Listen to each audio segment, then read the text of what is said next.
नमस्कार, मी शैला तुमचं सर्वांचं खूप खूप स्वागत करते. एप्रिल मे महिना आला की गावोगावी देवी देवतांच्या यात्रा भरवल्या जातात. तर अशा या यात्रेनिमित्त पाहुण्यांना, मित्रमैत्रिणींना आमंत्रणं दिली जातात.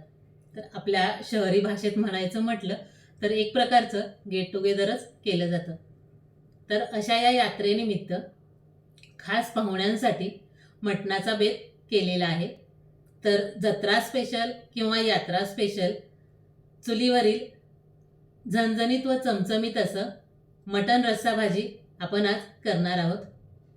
व्हिडिओला सुरुवात करण्याआधी तुम्ही जर अजून चॅनल लाईक, शेअर आणि सबस्क्राईब केला नसेल तर सर्वप्रथम चॅनल लाईक, शेअर आणि सबस्क्राईब करा.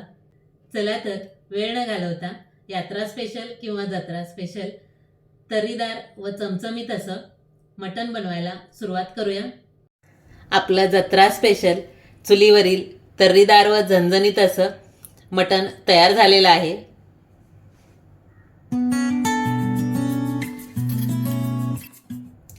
चुलीवर पातेलं ठेवून पातेल्यात तेल टाकून घ्यायचं.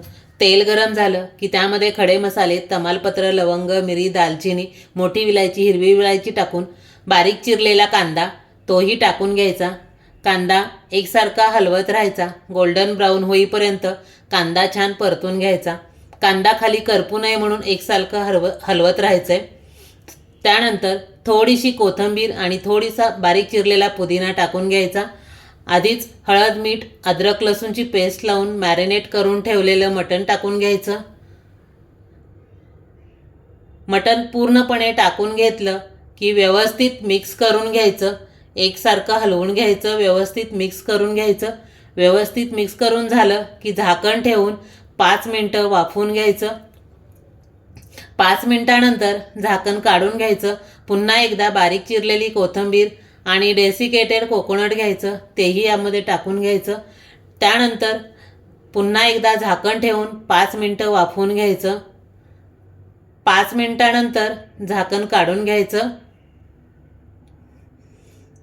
व्यवस्थित मिक्स करून घ्यायचं. संपूर्ण टाकलेले मसाले मटणामध्ये व्यवस्थित मिक्स झाले पाहिजेत. व्यवस्थित मिक्स करून घेतलं की आवश्यक तेवढं पाणी घालून घ्यायचं. साधारण एक 5 लिटर पाणी घालून घ्यायचंय. पाणी घालून घेतल्यानंतर पुन्हा एकदा व्यवस्थित मिक्स करून घ्यायचं. झाकण ठेवून अर्धा तास मटण शिजवून घ्यायचं. अर्ध्या तासानंतर झाकण काढून घ्यायचं. मटण आपल्याला संपूर्ण 100% न शिजवता फक्त 80% मटण शिजवून घ्यायचंय. अळणी मटण आपलं 80% शिजलेलं आहे. पातेलं खाली उतरून ठेवायचं. त्यानंतर दुसऱ्या पातेल्यामध्ये तेल घालून तेल गरम करून घ्यायचं. तेल गरम झालं की त्यामध्ये मसाले, कांदा लसूण मसाला, घरगुती मसाला, मटण मसाला, जम्बो मसाला, धना पावडर, जिरा पावडर, त्यामध्ये अळणी पाण्यातील रस्सा घालून घ्यायचा की जेणेकरून मसाले करपणार नाहीत. मसाला व्यवस्थित परतून घ्यायचा.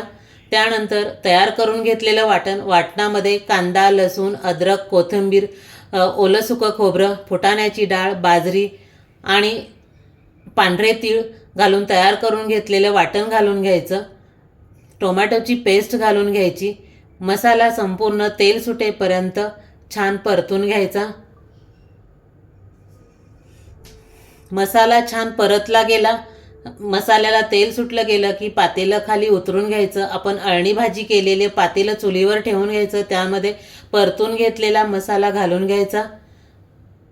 मसाला संपूर्ण घालून झाला की त्याच पातेल्यामध्ये थोडंसं पाणी ओतून ते मसाल्याचं पाणी भाजीमध्ये घालून घ्यायचं. भाजी आपल्याला कितपत दाटसर हवी त्या पद्धतीनं चेक करून पाणी तुम्ही कमी जास्त करू शकता.